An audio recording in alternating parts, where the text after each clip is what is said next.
Assalamualaikum warahmatullahi wabarakatuh. Perkenalkan, nama saya Anissa Nurrohma dengan nomor NNP 20125007. Di sini akan menjelaskan tentang statistika dan probabilitas sebagai tugas ujian tengah semester. Nah, di sini itu ada dua materi, yaitu ada korelasi dalam penelitian statistik, yang kedua ada populasi, sampel, jenis data, dan skala data. Yang pertama itu ada korelasi dalam penelitian statistik. Pengertian korelasi adalah teknik statistik untuk mengukur kekuatan dan arah hubungan antar dua variabel. Nilai korelasi ada pada rentang -1 sampai +1. +1 itu adalah hubungan positif yang sempurna. Terus kalau -1 itu hubungan negatif yang sempurna. Kalau 0 itu tidak ada hubungan. Korelasi hanya menunjukkan hubungan, bukan sebab atau akibat.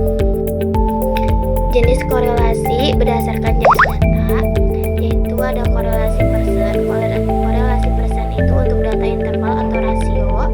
Data berdistribusi normal, yaitu untuk mengukur hubungan linear. Cocok untuk berat badan, nilai ujian, atau skor numerik.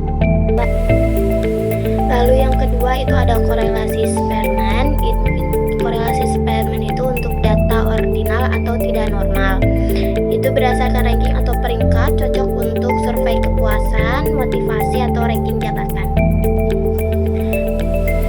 Yang ketiga itu ada korelasi Kendall-Tau. Untuk korelasi Kendall-Tau itu alternatif dari Spearman, lebih stabil untuk sampel kecil, cocok untuk data ordinal nilai yang sama banyak. Yang keempat itu ada uji Mann-Whitney atau non-parametrik.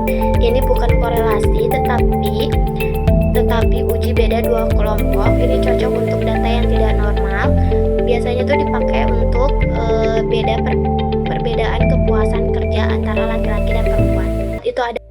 Lalu ada interpretasi nilai korelasi, yaitu ada 0,00 sampai 0,1 itu sangat lemah, 0,2 sampai 0,3 itu lemah, 0,4 sampai 0,5 itu sedang, 0,6 sampai 0,7 itu sangat kuat, 0,8 sampai 1 itu sangat kuat. Interpretasi. Lalu untuk contoh penggunaannya, kalau untuk person itu adalah untuk hubungan jam belajar dengan nilai ujian. Kalau untuk yang Spearman itu untuk hubungan peringkat jabatan dengan motivasi. Kalau untuk yang Kendall-Tau itu hubungan preferensi produk dengan kepuasan. Kalau untuk yang Mann-Whitney atau non-parametrik itu untuk perbedaan tingkat stres antar gender. Lalu yang kedua itu ada populasi, sampel, jenis data, dan skala data. Populasi adalah keseluruhan objek atau individu yang diteliti. Contohnya itu semua mahasiswa di universitas, semua pelanggan dalam sebuah perusahaan. Lalu yang kedua itu ada sampel. Sampel itu adalah sebagian populasi yang diambil untuk penelitian. Contohnya itu ada 200 mahasiswa dari seluruh mahasiswa, 500 pelanggan dari total pelanggan. Lalu untuk teknik pengambilan sampling itu ya ada random sampling.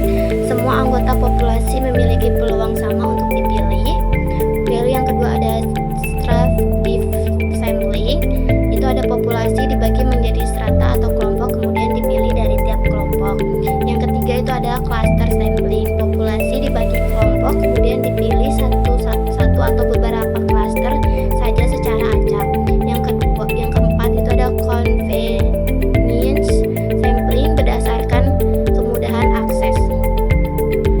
Lalu ada jenis data statistik. Yang pertama itu ada data kuantitatif, yaitu berbentuk angka. Contohnya itu ada di pendapatan, berat badan, dan tinggi badan. Untuk contoh yang di screen itu ada jumlah anak, jumlah mobil. Kalau untuk yang kontinu itu ada berat badan, ada tinggi. Terus yang kedua ada data kualitatif, yaitu bentuk kategori. Contohnya itu ada di jenis kelamin, warna, dan status. Dan contohnya itu ada di nominal, itu tanpa urutan, misalkan warna atau gender. Kalau di selanjutnya itu ada di ordinal, itu ada urutan, itu ada dari sangat puas sampai tidak puas.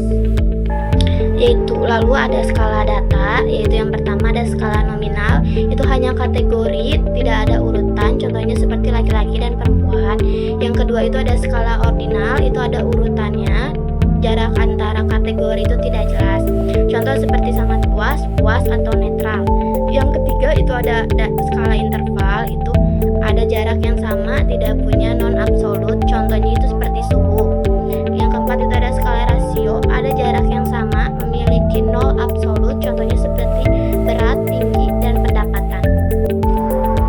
Jadi untuk kesimpulannya adalah memahami mengenai populasi, sampel, jenis data, dan skala dalam pengukuran sangat penting dalam melaksanakan penelitian statistik yang benar.